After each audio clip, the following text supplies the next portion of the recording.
আশাবিলা থেকে আমাদের বাড়ির দূরত্ব খুব বেশি না বলে মাঝে মধ্যেই আমি একাই বাড়ি ফিরে আসতাম। আর এই একা বাড়ি ফেরার পথে ভূতের বাড়ির জানালায় চোখ গেলে অবাক হয়ে দেখতাম ঘরের ভিতর আলো জ্বলছে। অবাক হয়ে যেতাম, কারণ আমি তো জানতাম ভূতের বাড়িটা একটা পোড়ো বাড়ি, সেখানে কেউ থাকে না। তাহলে ঘরের ভিতর এই আলো কি করে?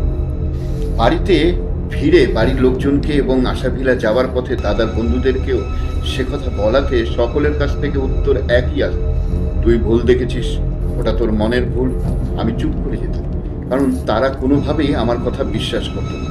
এই অবিশ্বাসের আরেকটা কারণ হলো, আমি যখন বাড়ির কারোর সঙ্গে ঘরে ফিরতাম বা সকালে দাদার বন্ধুদের সাথে আশাভিলায় যেতাম, তখন ভূতের বাড়ির দৃশ্যমান খোলা জানলাগুলোর ভেতরে যথারীতি অন্ধকারাচ্ছন্নই থাকত। সেই আলোর কোনো রকম চিহ্ন আমার বা আর কারোর দৃষ্টিতে ধরা পড়ত না। একদিনের কথা, আশাবিলায় আশা দিদিমণির কাছে পড়াশোনার পাঠ শেষে একা বাড়িমুখো রওনা হয়েছি। আকাশ ঘন কালো মেঘে ঢেকে রয়েছে, চারিদিক অন্ধকার হয়ে আসছে, কেমন যেন একটা থমথমে ভাব। বৃষ্টি নামার ঠিক আগের মুহূর্তে ফাঁকা রাস্তা, তাড়াতাড়ি পা চালালাম বৃষ্টি নামার আগে বাড়ি পৌঁছাতে।